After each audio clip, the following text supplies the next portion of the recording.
Hello Earthlings and Moon people this time, because today we're going to be examining the new Arctic Monkeys album, Tranquility Base Hotel and Casino. It's been out for a few days, so I'm guessing a lot of you viewing this already have an opinion of it. For those of you who don't know, this is the band's 6th album, the 5th with their current lineup, and their longest gap between albums. Their last one, AM, came out in 2013. Anyway, let's get straight to the music. Obviously, this album is a big musical departure in terms of the Arctic Monkeys, but not so much of Alex Turner himself. Like, if you listen to the second Last Shadow Puppets album, Everything You've Come to Expect, which is essentially a songwriting collab between him and Miles Kane, that kind of sort of pointed the way towards this album, as well as his cameo on Vertigo by Many Mansions. A lot of his delivery here is similar to that verse he did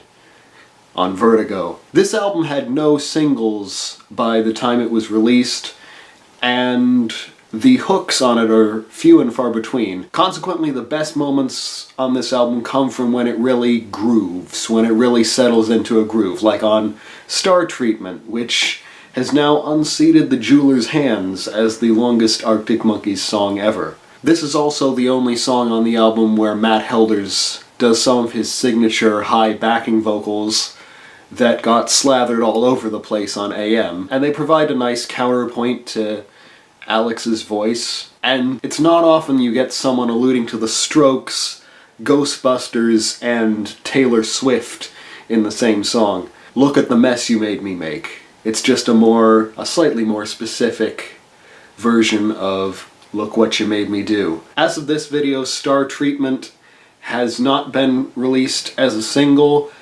I hope it does, because it's one of the best songs on the album.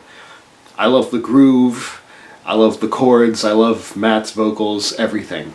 1 Point Perspective could be another potential single if it didn't segue directly into American Sports, but again, it's another song with a really nice groove and some great chords, great vibes part, great piano part, giving it a retro vibe like everything Alex Turner does has been known for. Again, nice melody, nice chords, nice piano, everything. American Sports gets a little bit darker. Now we're looking down at planet Earth from the moon. It's the first sort of challenging track in terms of accessibility, where pretty much everything is just in support of the lyrics. And so you get the odd half bar here and there. Track 4 is the title track, where you're taken around a tour of the resort that Alex and company have set up at Tranquility Base on the moon. It's similarly challenging in terms of accessibility, but it's got a much funkier groove than American Sports. And the bass kind of floats in and out. I like how they kind of invert the hierarchy of a band where the guitars and the piano are supporting the bass rather than the other way around. Track 5, Golden Trunks. There's no way around this. It sounds like the Beach Boys in the 70s.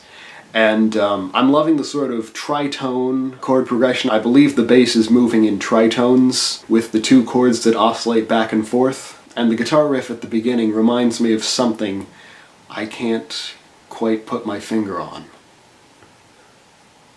4 out of 5 is the only single released from the album at the time of this video, and it's another one that really grooves, but it's also got quite a catchy melody. One thing that's happened as a result of Alex Turner writing this album on piano instead of guitar is that the accompaniment has become more repetitive, but the melody has become less. But 4 out of 5 is one of the few songs that has a great groove and a great melody and great lyrics, because when have you ever seen a taqueria called The Information Action Ratio? So yeah, this is another favorite on the album. I'm happy it became a single. Track 7 is called The World's First Ever Monster Truck Front Flip. Still not the longest title. That honor has to go to you probably couldn't see for the lights, but you were staring straight at me. But anyway, this song, a lot of the time it sounds like Good Vibrations, again by the Beach Boys.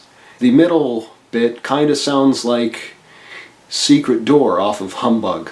And it's definitely a unique thing for the Arctic Monkeys. It doesn't sound like something the Last Shadow Puppets would do, despite the sort of symphonic nature of it. Science fiction, along with American sports, does sound quite shadow puppetsy, and surprise, surprise, both bands have Alex Turner in them and are produced by James Ford. I mean, what's a song set in space without some reverb? And it's not a bad song either. She Looks Like Fun, I really like. I know some people hate because the lyrics are a bit wacky, but when has Alex Turner not been goofy? And also, She Looks Like Fun is a really classic sounding song title, and he has a real knack for making something sound like an instant classic, even though She Looks Like Fun is supposed to be a sort of satire of Tinder and other dating websites and apps. And also it's got Cam Avery from a lot of stuff. Tame Impala's live band. He used to work with Pond as well on backing vocals.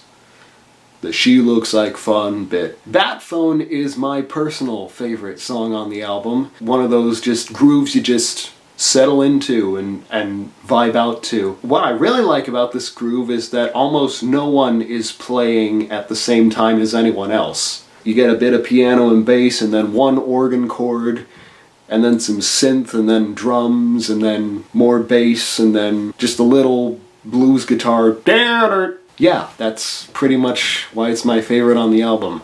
And The Ultra Cheese is a ballad, always a nice way to close an album. It's not as cheesy as its title self-deprecatingly suggests. It's kind of interesting how it ends. It just seems to stop once the lyrics kind of get to the main point of the song. I've never stopped loving you once. And then the song just kind of stops, and Alex goes, ooh!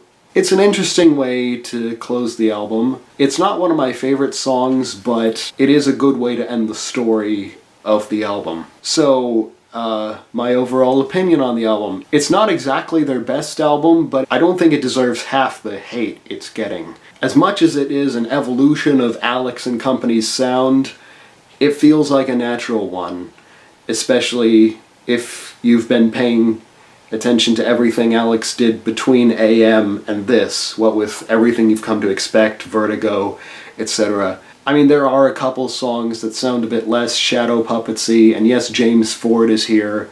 Zach Dawes is on a couple tracks. Loren Humphrey plays some of the drums. Strangely enough, Alex plays the drums on Bat Phone, but they're the most matte sounding on the entire album. And also, Alex is never the only monkey on any track, despite all the bass he plays. But yeah, it does feel like a natural evolution going from the 60s to the 70s, or one point in the 70s to another, in terms of retroness. So yeah, it's a good album, not a horrible album, as some people might say. But anyway, those are my opinions. I am actually dying to hear yours.